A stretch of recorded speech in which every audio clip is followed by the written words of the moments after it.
Good day, everyone. So, for today's discussion, I'll be discussing the mechanics of writing.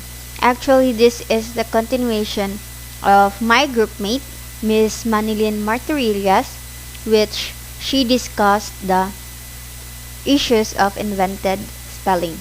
And I am the continuation, which or the part 2 of this discussion, which is the mechanics of writing. And also, as you can see on the bottom right corner of the screen, I have attached there a link that I used as a reference in making this PowerPoint presentation or my content today. So I am Edel Melecio, a second-year Bachelor of Elementary Education student at Mindanao State University, Maigo School of Arts and Trades. I also have here 3 desirable learning outcomes that states at the end of the discussion, the listener should be able to first, find out the rules in mechanics, second, identify the errors in a text, and third, apply the mechanics in writing. Okay, before explaining further the different mechanics of writing, I have here a phrase. Now I have prepared or provided a phrase which we can instantly conclude that there is something error on the phrase. So, makita dayon nato no nga naay kulang sa kanang phrase, naay mga lackings, naay error when it comes to capitalization, punctuation, mga italizations, mga nga bitaw or the line alignment. So, kulang ang phrase ani. So, that's why we are going to discuss the mechanics of writing in order for us to make our writing precise and convey our thoughts effectively in written form because personally, I find it hard to convey my thoughts in written form. Okay. Next, or should I say, based on the phrase on the screen, you may say that you can partly understand the text, but it is not quite easy as it lacks proper punctuation, capitalization, and other italics needed in writing, like what I have said a while ago. So those lackings or tools that I used are what we call mechanics in writing. So, before anything else, conveying our thoughts effectively in written form isn't the easiest things to do, like what I have said a while ago. It is very frustrating not being able to get your point across because maybe our listener or our reader can follow the flow of our sentences like what I provided here. There is no punctuation, no periods that we can use as our pause or stop in reading a phrase or sentences. That's why we will going to talk about mechanics of writing. So our writing or our writing or I mean our writing will be precise.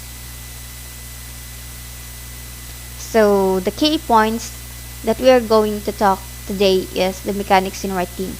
So first is the punctuation, capitalization, spelling, and the abbreviation. So first, what is mechanics of writing? So in composition, writing mechanics are the conventions governing the technical aspects of writing, including spelling, punctuation, capitalization, and abbreviations.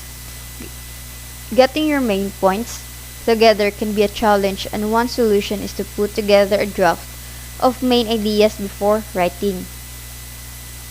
So, writing mechanics are the established rules that should be followed when we are going to write sentences. They go hand in hand with grammar. No, I mean, it is not actually the literal standards in writing sentences. But in order for us to convey our thoughts effectively to our listeners or our readers, we are going to use this as our guide to um, have our to make our writing more precise. Okay, next. Why is it important? To make the writing precise, like what I have said, and grammatically correct, it is directed to make the writing systematic and being concerned about how to be correct in spelling, punctuation, italics, and so on. So the goal of mechanics of writing is to make our writing precise. So, mo jud ni ato ang key point katiman-an when we use mechanics of writing kay mahimo nato ato ang writing or ato ang output nga precise nga ma-convey nato atong thoughts effectively nga makasabot ato ang readers, ma-express nato thoroughly or ma-express nato effectively ang ato ang mga gusto or ang mga ideas nga gusto nato i-express sa tawo or sa laing tawo nga dili bitaw sila ma-confused or nga makasabot dayon sila sa unsay gusto nato ipasabot sa ilaha. Okay, next is the punctuation.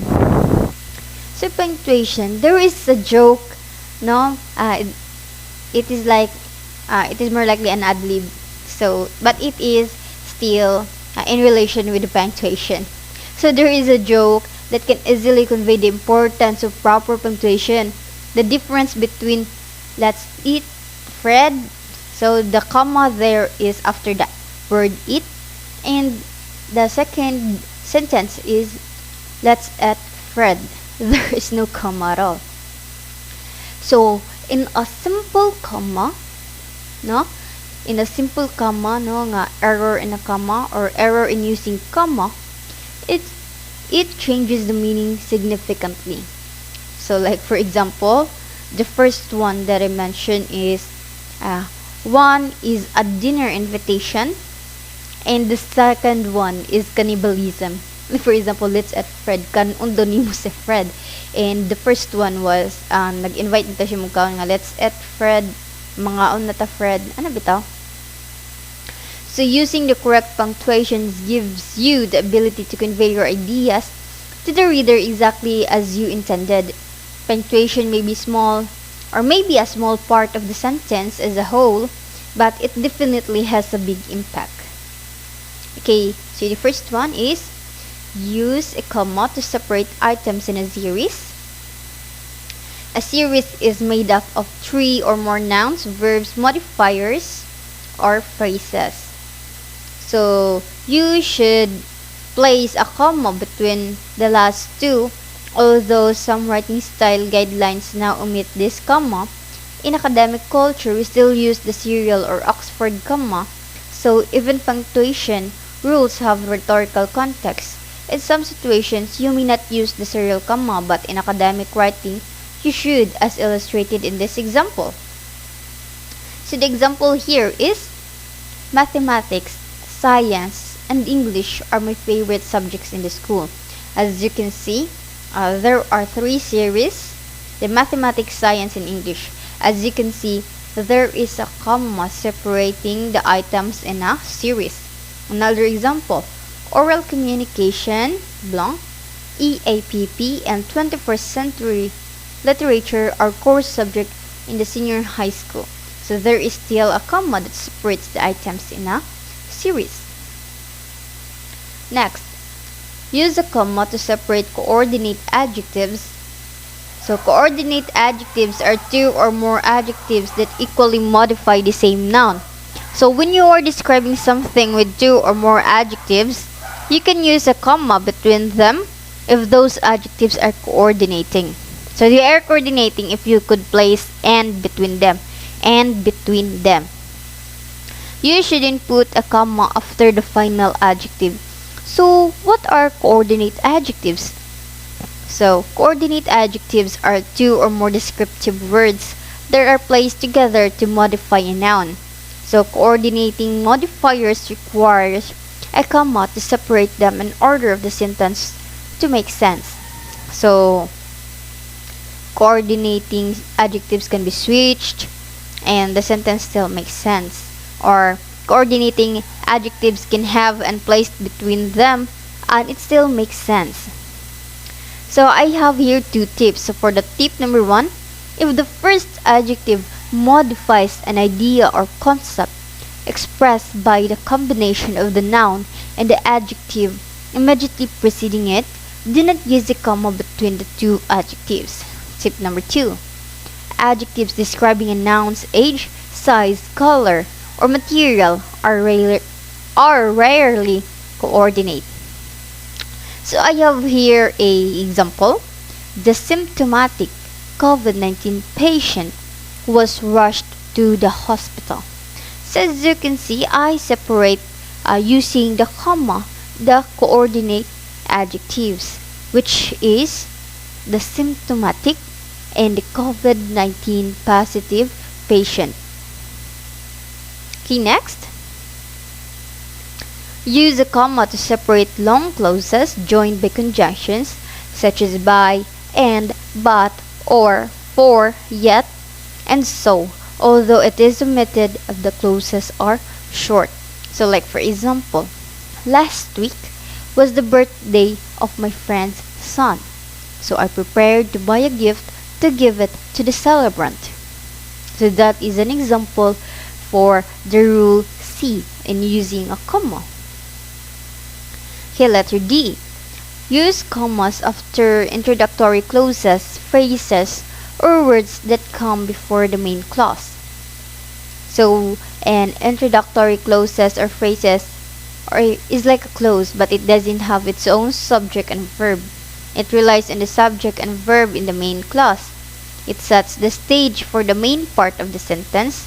When you use an introductory clause or phrases in your writing, you are signaling to the reader that the central message of the sentence is yet to come.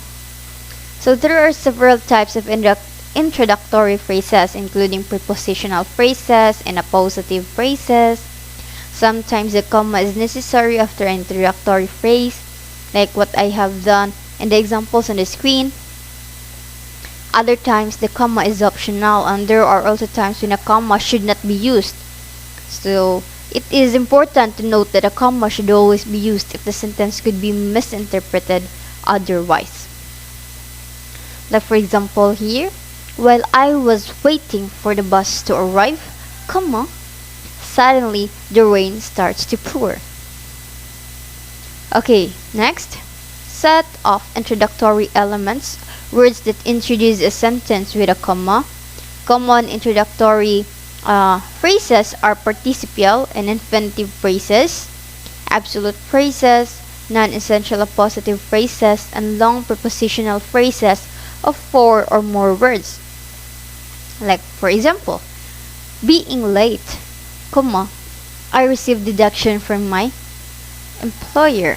So I set off the introductory elements. So next, use commas to set off dates, except the month and day, geographical names, items and dates, except the month and day, addresses, except the street number and name, and titles and names. Like for example, on July 4, 2006, so as you can see, there is a comma that I used in the example. My aunt got married, or we could say,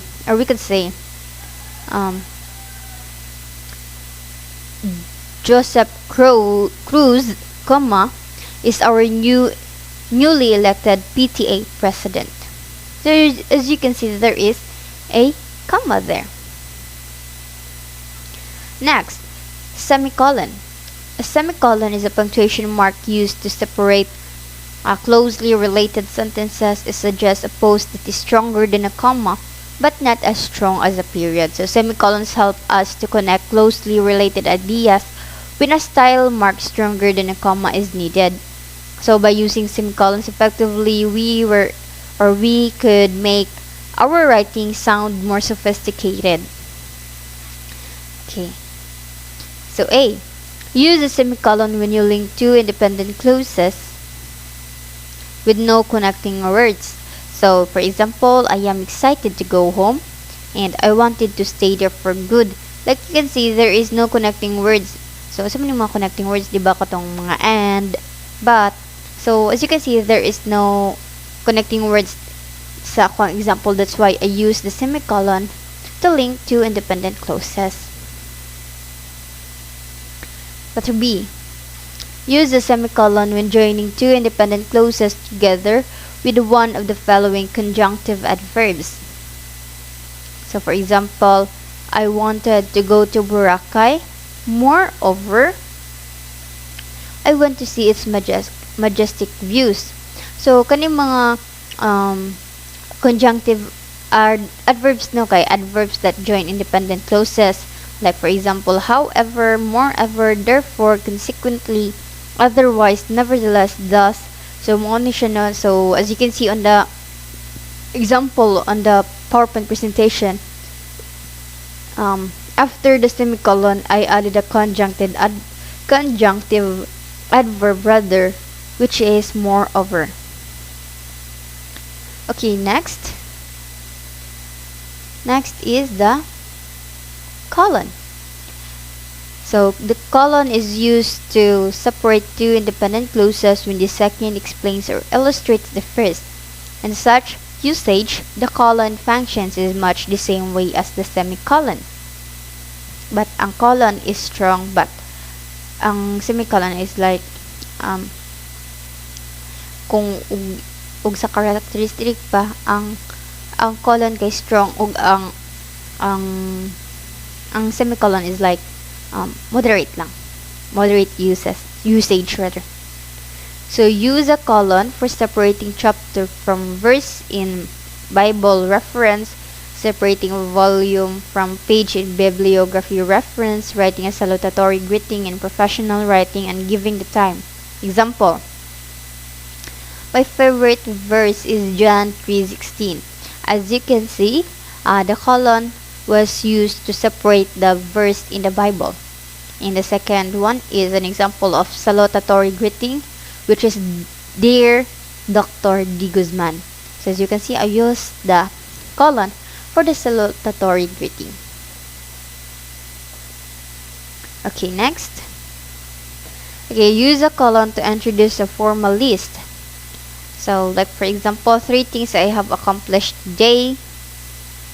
Since it was introducing the formal list that he or she have accomplished in that day, so we need to use colon. So 3 things I have accomplished today are recorded my report, answered learning takeaways, and study my notes. Okay, now let us proceed to capitalization. So capitalization is the practice of using capital letters in writing or printing. Proper nouns, keywords, and titles and beginnings of sentences are generally capitalized. So improper capitalization may not exactly affect the meaning behind the words that you use, but it does help keep your sentences organized. Capitalization signals to reader the important details in a sentence. People, places, and ideas that are capitalized give them a hint as to the significance of that word. Capitalization also helps your sentences and paragraphs flow better as it signals the beginning of each sentence that you use. The first one is always capitalize the first word in a sentence. Like for example, Lanao del Norte is located at the northern portion of Mindanao. As you can see in the example, the first word in a sentence or the first letter in the first word in a sentence, I capitalized the letter L. Next is capitalize proper nouns in adjectives. So, example, Kauswagan. So, Kauswagan, longest boardwalk, is a must-visit destination in Kauswagan, Lanao del Norte. As you can see, noun is the name of places or things. As you can see, I capitalized the proper noun, which is the Kauswagan, because it is a place in Lanao del Norte. Third, capitalize the pronoun I and the interjection O. So, like for example, oh Jane, this is the best thing ever happened to me. So, interjection na ka na bitang mag-express ang mga strong feelings. So, number 4, capitalize professional titles when used before a personal name. Like for example, Lieutenant Dulauta was arrested for estafa. So, the lieutenant there was the professional title. That's why I capitalized the first letter on the title or the professional title. Okay, the fifth one is capitalize academic titles and their abbreviations when they follow a personal name. So, kini marag common na kayo nino, makita na to ni siya sa ilang kanang bitong murag silang table bitaw nga na name bitaw makabutang or sa mga official letters bitaw mga nga na. So like for example, I use my name because I am manifesting to be a doctor of education or a master's or a doctor itself. So Edel, Melecio, comma, and capitalize academic title, which is MD. That's why I capitalize MD. So number 6, capitalize brand names. So example, I love this Havaianas slippers. So as you can see, I capitalized the brand name, which is the Havaianas. Okay, next, capitalize the first word in letters greetings or close. So example there na ko no kay sincerely yours. So kumbaga common naman nino kabalo naman tani tanan nga we should capitalize the first word in letters greetings nga since nakabalo man taon sa pagsulat og mga liham or mga bating pangwakas.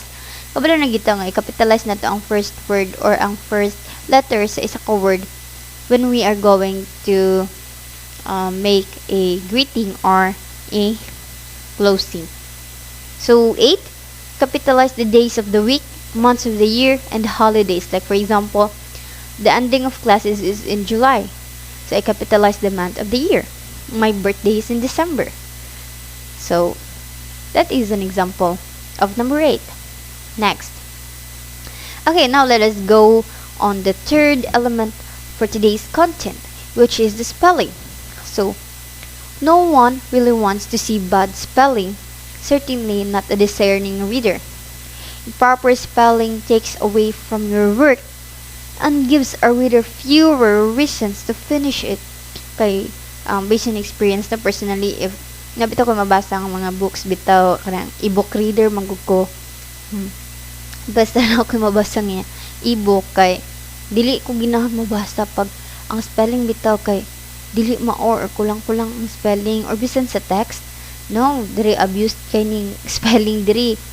Ang mga kung baga digitype ko no, digitypings bitaw nga magkinatapulan kay no, very important yung kining spelling, especially if mag-text lang ka bisan pag dili formal or informal ba na imong pag-text sa katao.